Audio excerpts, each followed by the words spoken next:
Y hoy a las 8 de la tarde en Vigo la convoca la Xunta de Personal del Sergas en defensa de la atención primaria.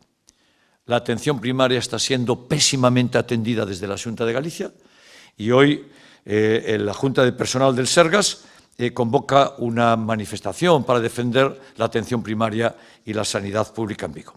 La atención primaria tiene una larguísima lista de espera, tiempos de consulta para atención primaria insoportablemente largos. Podría citar algunos, pero no voy a entrar en ese detalle, y es imprescindible que se aumente el personal, que se reconsidere y que se trate de hacer de la atención primaria y de la sanidad pública en la atención primaria un eje importantísimo de la sanidad en Vigo y en Galicia.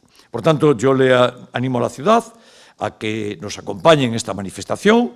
Yo estaré, pero esto no es más que el principio, porque vamos a hacer grandes movilizaciones en Vigo para defender la sanidad pública en la ciudad.